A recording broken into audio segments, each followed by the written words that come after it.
लोकांना काय मिळतंय काय मिळणार आहे यासाठी थोडा वेळ द्यावा लागेल.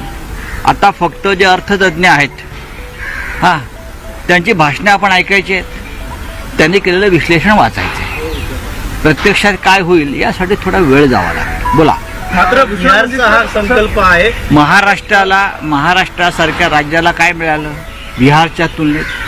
प्रत्येक बजेट मोदींचं हे राज्याच्या आणि लोकसभेच्या निवडणुका डोळ्यासमोर ठेवून केलेलं असतं. भविष्यात बिहारच्या निवडणुका बिहारवरती वर्षाव, अक्षरशः वर्षाव.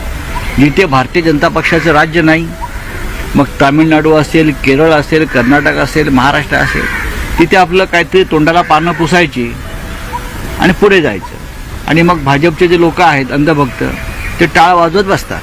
महत्वाचं म्हणजे काल ज्यावेळी काल मुख्यमंत्री देवेंद्र फडणवीस आणि अजित पवार जे अर्थमंत्री या दोघांनी ज्यावेळी या बजेट संदर्भात आपापली प्रतिक्रिया ऑफिशियल प्रतिक्रिया दिली तर दोघांचे आकडे वेगवेगळे दिसले. म्हणजे मुंबई मेट्रोला त्यांना बजेट कळलेलंच नाही. या महाराष्ट्रातल्या 2 उपमुख्यमंत्री आणि मुख्यमंत्री यांना खरोखर बजेट कळलेलं नाही. बजेट कळण्यासाठी किमान 72 तास जावे लागतात. हा आमचा अनुभव आहे. देशाचं बजेट नुसते आकडे आणि घोषणांवर जाऊन पार्लमेंटच्या चालत नाही. बजेट ज्याला कळतं ते कळून घेण्यासाठी किमान 72 तास जावे लागतात. आम्हाला बजेट कळून घेण्यासाठी नाणे पालखीवाल्यांचे भाषण ऐकायला जावं लागत होतं. नक्की बजेटमध्ये काय आहे हे समजून घेण्यासाठी आमच्यासारखे लोक तेव्हा नाणी पालखीवाला जे होते अर्थतज्ञ ते त्यांचं एक व्याख्यान ठेवायचे वानखेडे स्टेडियमवर किंवा मोठ्या मैदानात, आणि तिथे आमच्यासारखे अज्ञानी लोक जाऊन ते भाषण ऐकायचे. तेव्हा आम्हाला ते बजेट कळायचं. हे काय चिंतामणराव देशमुख आहेत का सगळे? त्या रघुरामन राजन आहेत, त्यांना 2 तासात बजेट संपूर्ण कळलं. सामनामधून आज आपण घोषस्फोट केलेला आहे की एका शिंदे गटाच्या आमदारांनी विमान प्रवासात मला काही घोषित आहे. नेमकं काय किस्सा होता आम्हाला प्रश्न असा आहे की त्यात शिंदे गटाचा आमदार यांनी कशा करता सांगायला पाहिजे. नक्कीच आज सामनामध्ये रोखठोकमध्ये मी काही एक विषय मांडलेला आहे आणि हा विषय तसा सगळ्यांनाच माहिती आहे की महाराष्ट्रातलं सरकार हे बहुमतातलं असलं तरी ते एकसंघ नाही, त्यात एकवाक्यता नाही आणि एकमेकाविरुद्ध कुरघोड्या करण्याचे प्रयत्न सुरू आहेत. पण एकनाथ शिंदे यांची कुरघोडी करण्याची ताकद बरं का, ज्याला तुम्ही बार्गेनिंग पॉवर म्हणतो, ती भारतीय जनता पक्षानं पूर्णपणे संपवली असल्यामुळे एकनाथ शिंदे आणि त्यांच्या गटाचा एक सरपटणारा प्राणी झालेला आहे भाजपसमोर. हे स्पष्ट दिसतंय आणि मी तेच म्हटलेलं आहे. एकनाथ शिंदे यांचं म्हणणं आहे, खाजगीत ते सांगतात की विधानसभा निवडणुकीनंतर सुद्धा मीच मुख्यमंत्री राहीन अशा प्रकारचं मला वचन दिल्यामुळे मी फुटलो. मला विधानसभा 2024 नंतर सुद्धा आपणच मुख्यमंत्री राहणार आहात हे सांगितल्यामुळेच मी पक्षातून बाहेर पडण्याचा निर्णय घेतला. हे त्यांचं स्वतःचं म्हणणं आहे की नाही त्यांना जाऊन विचारा, मी खोटं बोलत नाही. आणि काल निवडणुका झाल्यावर एकनाथ शिंदे यांना खड्यासारखं बाजूला केलं. ठीक आहे, काही मंत्रिपदं दिली, काही महत्त्वाची खाती दिली, उपमुख्यमंत्रीपद दिलं, पण एकनाथ शिंदेचा जर आपण चेहरा पाहिला असेल, ज्याला तुम्ही बॉडी लँग्वेज म्हणता, ज्यांचा वावर म्हणतो, तो पाहिल्यावर तुम्हाला कळेल की ते अजूनही शून्यात आहेत किंवा गुंगीत आहेत. त्या धक्क्यातून ते सावरलेले नाही. एकतर मला 50-55 जागा कशा मिळाला हा त्यांना पहिला धक्का, आणि दुसरं म्हणजे BJPनं दिलेला शब्द पाळला नाही अमित शहाने, दुसरा धक्का. त्या धक्क्यातून ते पूर्ण कोलमडलेले आहेत आणि सरकारमध्ये त्यांची पूर्ण कोंडी झाली आहे. त्यांचे लोक उद्या समोरून काही सांगतील थोड्या वेळाने, पण सरकारमध्ये फक्त मंत्रिपद असणं 4-10 लोकांना म्हणजे मान आणि प्रतिष्ठा असतो असं नाही. जो फोकस, जो झोत त्यांच्यावर होता मुख्यमंत्री म्हणून, तो गेला. आता लोक त्यांच्याकडे जात नाहीत. लोक जातात ते फक्त पैसे मागायलाच जातात. पण त्यांच्याकडे पैसे आहेत. यापुढलं त्यांचं राजकारण पैसा आणि सत्ता जे आहे त्याच्यावरच चालेल आणि त्यांच्याच आमदारामध्ये चलबिचल आहे की नाही तुम्ही प्रत्येकाला जाऊन विचारा. मी कशाला सांगायला पाहिजे.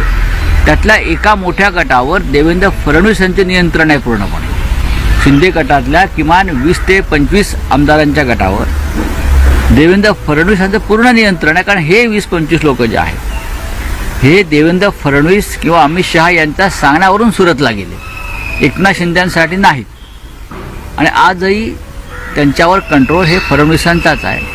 आणि उरलेले लोक आहेत ते चलबिचल आहेत, चंचल आहेत.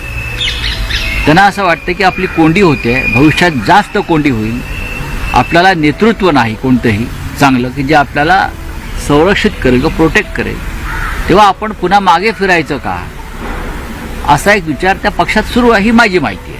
आज संजय शिरसाटांनी एबीपी माझाला जी मुलाखत दिली त्याच्यामध्ये त्यांनी असं म्हटलेलं आहे की आता जोडायची वेळ आहे, एकत्र यायची वेळ, आणि जर वेळ पडली तर मी स्वतः दोन्ही नेत्यांना एकत्र आणू शकेन किंवा मी स्वतः त्यामध्ये प्रयत्न ते करेन. अटल बिहारी वाजपेयीच आहेत ना. हे महान माणूस आहे तो, हे महान माणूस आहे, त्याच्यामुळे हे करू शकतात. आणि त्यांच्या ज्या भावना आहेत त्या भावनांविषयी आम्ही कृतज्ञता व्यक्त करतो. मोठा माणूस आहे तो, ते काही करू शकतात. ते शरद पवार अजित पवारांना एकत्र आणतील, पण चांगली गोष्ट आहे. त्यांचा जो विचार आहे, ही जी कृतज्ञता आहे, त्याच्याविषयी मी त्यांचा आभारी आहे. मातोश्रीला मुख्यमंत्री पद न मिळालं मोठ्या प्रमाणात काळी जादू केली जाते असं आता भाजप म्हणते.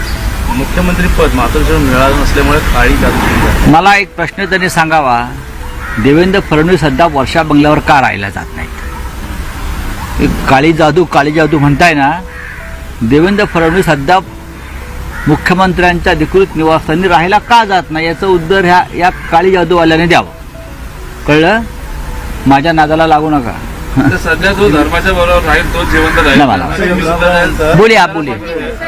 सर, बिहार को स्पेशल पैकेज दिया गया, महाराष्ट्र हाईएस्ट टैक्स पेयर है, फिर भी ऐसे क्यों सर? ये बिहार में चुनाव है.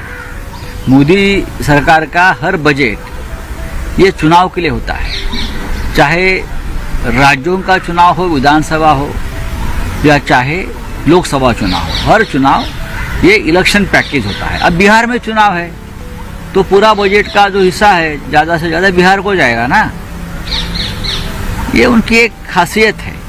ये देश का बजट नहीं बनाते, ये चुनाव का बजट बनाते हैं. सर, प्रधानमंत्री यूएस जाने वाले हैं. हार्ली डेविडसन कोई कंपनी है जिसका टैक्स पूरी तरीके से माफ किया गया, एक यूएस को गिफ्ट देने की बात हो रही है, किस तरीके से देखते हो सर? ये देखिए, अभी ट्रम्प से डरते हैं ये लोग. जो ट्रम्प कहेगा वो मानना पड़ेगा. व्यापारी लोग हैं. मोदी जी की सरकार ये बिजनेस व्यापारी लोगों की सरकार है, तो ये काम उनको करना ही पड़ता है ना व्यापार करने के लिए. चलिए, थैंक यू.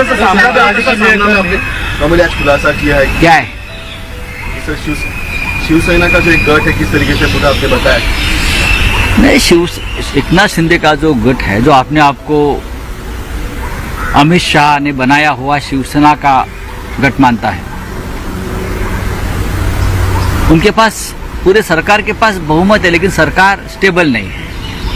आपने देखा होगा जिस तरह से आज भी डिप्टी सीएम शिंदे नाराज चल रहे हैं, कैबिनेट में नहीं आते, किसी मीटिंग में नहीं आते. उनका चेहरा देखिए, चेहरे का रंग फीका पड़ गया है.